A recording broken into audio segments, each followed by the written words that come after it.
नमस्कार CSK news में आप सभी दोस्तों का एक बार फिर से बहुत बहुत स्वागत हो। दोस्तों, इस वक्त की बड़ी खबर निकल के आ रही है। आपको बता दें, फिलहाल चीन की यूएन में भारत के खिलाफ रच रहा साजिश आतंकियों को बैन करने वाली कमेटी की अध्यक्षता से रोका है। जी हाँ, बड़ी खबर निकल के आ रही है। आपको बता दें, यूएन में भारत के बढ़ने ताकत से बौखलाया हुआ है चीन। जाने के कैसे भी दूसरी बड़ी अपडेट निकल के आ रही है। सीमा पर पाकिस्तान और चीन की जुगलबंदी, बड़ा खतरा, टकराव की आशंका से इनकार नहीं किया जा सकता है। आर्मी चीफ का बड़ा ऐलान, कहा समय आने पर करारा जवाब मिलेगा।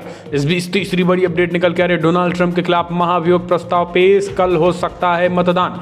चौथी बड़ी खबर में जानेंगे दोस्तों। बड़ी खबर निकल के आ रही है, आपको बता दें, जहां पर भारत में वैक्सीनेशन को लिए प्रधानमंत्री नरेंद्र मोदी ने बड़ा ऐलान कर दिया है। दोस्तों, कोविशील्ड की पहली खेप पहुंची दिल्ली। अब विमान से देश भर में पहुंचाई जाएंगी कोरोना की वैक्सीन। पहले विधायकों और सांसदों को नहीं लगेगा कोरोना का टीका, पीएम मोदी ने प्रस्ताव ठुकराया। तो दोस्तों, सब कुछ खबरें जानेंगे। यहाँ पर सेना ने बड़ी तैयारी कर ली है चीन और पाकिस्तान को मुंहतोड़ और करारा जवाब देने की, वो भी आपको बताएंगे। सब कुछ खबरें जानना बेहद जरूरी, लेकिन उससे पहले एक छोटा सा निवेदन, अगर आपने चैनल को सब्सक्राइब नहीं किया तो प्लीज़ सब्सक्राइब की लाल बटन दबाकर चैनल को सब्सक्राइब करें। और अगर आप भी मानते हैं प्रधानमंत्री मोदी हैं तो मुमकिन है, तो इस वीडियो को लाइक करके अपना समर्थन दर्ज कर उस देश की गौरवशाली इंडियन आर्मी के लिए जय हिंद लिखना मत भूलेगा। दोस्तों, दरअसल पहली बड़ी खबर निकल के आ रही है। आपको बता दें, भारत के यूएन में पहुंचने से बौखलाया और तिलमिलाया डरा हुआ है चीन, रोक रहा है भारत की अध्यक्षता को। जी हाँ, दरअसल भारत से कूटनीति से लेकर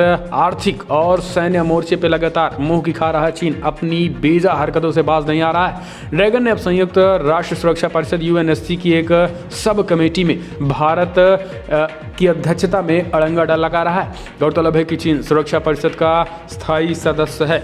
आपको बता दें, जैसे मोहम्मद चीन मसूद अजहर को अंतर्राष्ट्रीय आतंकवादी घोषित होने की टीस से अभी चीन उबर नहीं पाया है। दरअसल उनकी तमाम कोशिशों के बाद भी भारत अजहर को वैश्विक आतंकवादी घोषित करने में सफल रहा था। इस हार के बाद चीन भारत को यूएन में घेरने की गाहे बगाहे कोशिश करता रहता है।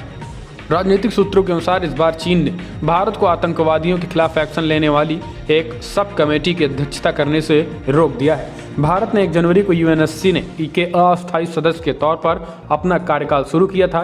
भारत को काउंटर टेररिज्म कमेटी और तालिबान एवं लीबिया प्रतिबंधित कमेटी की अध्यक्षता मिली थी। चीन ने बेहद अहम अलकायदा प्रतिबंधित कमेटी में भारत की अध्यक्षता को रोक दिया है। इसी कमेटी ने अंतर्राष्ट्रीय स्तर की बात करें तो अंतर्राष्ट्रीय स्तर पे ये बड़ी बातें कही हैं। आपको बता दें, गौरतलब है कि चीन पहले भी कई कमेटी बना चुका है। कई कमेटी, आपको बता दें कि कई मौक़ों पर पाकिस्तान की तरफदारी में भारत के खिलाफ वो हो चुका है। और अब आपको बता दें कि भारत को कई तरीके से अध्यक्षता मिली थी। खास करके आतंकवाद को लेकर भी भारत को अध्यक्षता मिली थी कि वो भारत अस्थायी तौर पर अध्यक्षता करे।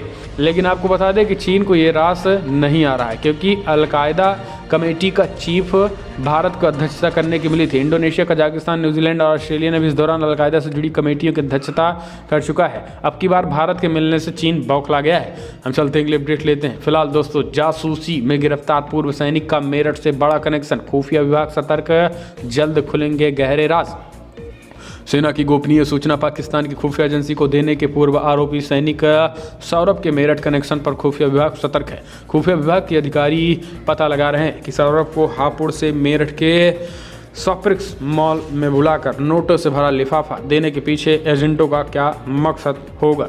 संभावना है कि क्या मेरठ शहर का कोई स्थानीय व्यक्ति भी इससे जुड़ा है। इसकी तफ्तीश सुरक्षा एजेंसी के साथ साथ खुफिया विभाग भी कर रही है। सेना से जुड़े गोपनीय दस्तावेज या फिर जानकारी जुटाने के लिए पड़ोसी मुल्क की नज़र पश्चिमी यूपी के जिलों में है। खास तौर पर संवेदनशील मेरठ में पहले से सुरक्षा की दृष्टि से एजेंसियां अलर्ट है। हापुड़ से सेना के पूर्व सैनिक सौरभ की गिरफ्तारी के बाद पश्चिमी यूपी के जनपदों में अलर्ट जारी हो गया है। हम चलते हैं, अपडेट लेते हैं। फिलहाल दोस्तों, बड़ी खबर निकल के आ रही है, जहां पर पाकिस्तान चीन की जुगलबंदी, बड़ा खतरा, टकराव की आशंका से इनकार नहीं किया जा सकता है। आर्मी चीफ का बड़ा बयान निकल के आया है। दरअसल आर्मी चीफ एमएम नरवणे ने कहा है कि देश की सेना न सिर्फ पूर्वी लद्दाख में बल्कि उत्तरी बॉर्डर पर भी हाई अलर्ट मोड में है। यहाँ सेना हर चुनौती से निपटने को तैयार है। आर्मी चीफ ने अपने वार्षिक प्रेस कॉन्फ्रेंस में कहा है कि पिछला साल चुनौतियों से भरा था। बॉर्डर पर तनाव था और कोरोना संक्रमण तेजी के साथ बढ़ रहा था, लेकिन सेना ने इसका कामयाबी से सामना किया। सेना प्रमुख MM नरवणे ने कहा कि पाकिस्तान और चाइना मिलकर भारत के खिलाफ एक शक्तिशाली खतरा पैदा करते हैं और टकराव की आशंका को दूर नहीं किया जा सकता है। उन्होंने कहा है कि हमने उत्तरी बॉर्डर और पूर्वी लद्दाख में उच्च स्तरीय तैयारी की है और किसी भी चुनौती से निपटने के लिए हम पूरी तरीके से तैयार और तत्पर हैं। इस बीच लद्दाख और उत्तरी सीमा की तैयारियों के बारे में बताते हुए आर्मी चीफ ने स्पष्ट कर दिया है कि फिलहाल सर्दियों की तैयारी हमारी पूरी है। यही कारण है दोस्तों, आपको बता दें कि चीन के भारी भरकम सैनिक यानी 10,000 के करीब सैनिक सीमा छोड़कर भाग खड़े हुए हैं। जी हाँ, सीमा छोड़कर भाग खड़े हुए 10,000 चीनी सैनिक। ये कहीं ना कहीं भारत के लिए जीत है और भारत कड़कड़ाती ठंड में भारतीय सेनाएं 1 इंच भी पीछे हटने को तैयार नहीं है। हम चलते हैं, अगली अपडेट लेते हैं दोस्तों। बड़ी खबर निकल के आ रही है, आपको बता दें डोनाल्ड ट्रंप के खिलाफ महाभियोग प्रस्ताव पेश, कल हो सकता है मतदान। अमेरिकी संसद भवन में पिछले बुधवार को ही हिंसा के लिए प्रतिनिधि सभा के डेमोक्रेटिक सांसदों ने राष्ट्रपति डोनाल्ड ट्रंप को जिम्मेदार मानते हुए उन पर महाभियोग का प्रस्ताव पेश किया है। डेमोक्रेट सांसदों के प्रभुत्व वाली प्रतिनिधि सभा में इस प्रस्ताव पर बुधवार को मतदान हो सकता है। प्रस्ताव पेश होने के बाद प्रतिनिधि सभा में बहुमत के नेता स्टेनी होयर ने कहा है कि फिलहाल अगर ये प्रस्ताव पारित हो जाता है तो ट्रंप पहले रिपब्लिकन राष्ट्रपति होंगे जिन्हें 2 बार महाभियोग का सामना करना पड़ा है। दूसरी तरफ आपको बता दें कि अगर ये प्रस्ताव पारित हो जाता है तो ट्रंप पहले रिपब्लिकन राष्ट्रपति होंगे। तो दोस्तों ये बड़ी खबर निकल के आ रही है। हम चलते हैं, अगले अपडेट लेते हैं। आपको बता दें बिग ब्रेकिंग, भारत के दरिया दिल्ली को मुरीद हुआ चाइना के रक्षा विशेषज्ञ, कहा PLA सैनिकों की रिहाई के लिए नई दिल्ली की तारीफ की। जी हाँ, दरअसल आपको बता दें लद्दाख में पकड़े गए चीनी सैनिक को रिहा करके भारत ने जो दरिया दिलाई दिखाई है उसके चीनी रक्षा विशेषज्ञ भी मुरीद हो चुके हैं। चीन की कम्युनिस्ट पार्टी सरकार ने भले ही तारीफ के बोल न निकले हों, लेकिन उनके रक्षा विशेषज्ञों का कहना है कि कब्जे में आए चीनी सैनिकों के वापस सौंपकर भारत ने सीमा तनाव को कम करने की सद्भावना दिखा दी है। तो दोस्तों हम चलते हैं, अगली अपडेट लेते हैं। बड़ी खबर निकल के आ रही है, आपको बता दें फिलहाल मुख्तार अंसारी को बचाने की भरपूर कोशिश कर रही है कांग्रेस पार्टी। CM योगी ने कहा उसको तो घसीट कर यूपी लेकर आएंगे। जी हाँ, आपको बता दें कि यूपी का बाहुबली मुख्तार अंसारी इन दिनों पंजाब की रोपड़ जेल में बंद है, लेकिन आपको बता दें कि कांग्रेस पार्टी भरपूर बचाने की कोशिश कर रही है। यही कारण है कि सुप्रीम कोर्ट पहुंच चुकी योगी सरकार ने कहा कि ऐसे माफियाओं को यूपी घसीट कर लाया जाएगा। आपको बता दें कि यूपी लाने के लिए CM योगी आदित्यनाथ ने सुप्रीम कोर्ट भी पहुंच गए थे। यही कारण है, आपको बता दें कांग्रेसी काफ़ी लंबे समय से ऐसे अपराधियों को पूरी तरीके से न केवल उनको रहने खाने के लिए पूरी तरीके से फ्री में मुहैया कराएं, बल्कि उनको पूरी तरीके से हम कह सकते हैं कि उनको रहने खाने के साथ साथ पूरी आज़ादी दे रखी है। लेकिन अब CM योगी ने कहा कि घसीट कर पंजाब की रोपड़ से लेके आएंगे। सोनिया गांधी और पंजाब के मुख्यमंत्री कैप्टन अमरिंदर ने पूरी ताकत लगा रखी है कि मुख्तार अंसारी को कैसे बचाया जा सके, लेकिन CM योगी ने आर पार का ऐलान के बाद अब झुकती नजर आ रही है कांग्रेस पार्टी की भी सरकार। हम चलते हैं, अगले अपडेट लेते हैं दोस्तों। आज युवा दिवस है। जी हाँ, आपको बता दें स्वामी विवेकानंद की जयंती को शत नमन है दोस्तों। आज राष्ट्रीय युवा दिवस मनाया जा रहा है। आपको बता दें कि आज युवा दिवस पर प्रधानमंत्री मोदी ने कहा है कि लोकतंत्र का जो ये पर्व है ये खास करके लोकतंत्र का सबसे बड़ा दुश्मन राजनीतिक वंशवाद को बताया है।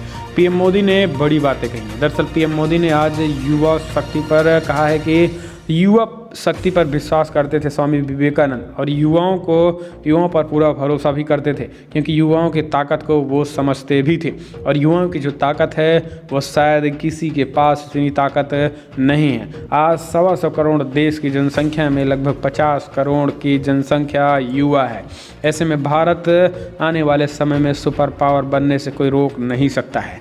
प्रधानमंत्री मोदी ने खास करके राजनीति में जुड़े वंशवाद के मुद्दे पर भी बड़ा हमला बोला है। PM मोदी ने कहा है कि आज ईमानदारी राजनीति में ईमानदार लोगों को आज मिल रही है। ऑनेस्टी और परफॉर्मेंस आज की राजनीति की पहली प्राथमिकता है। भ्रष्टाचार जिनकी लेगेसी थी उनका भ्रष्टाचार ही आज उन पर बोझ बन गया है। वो लाख कोशिशों के बाद भी उनसे उभर नहीं पा रहे हैं।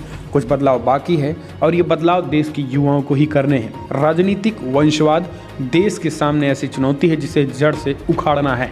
अब केवल सरनेम के सहारे चुनाव जीतने वालों के दिन लदने लगे हैं, लेकिन राजनीति में वंशवाद का ये रोग पूरी तरीके से समाप्त नहीं हुआ है। धीरे धीरे हम इसे समाप्त करेंगे।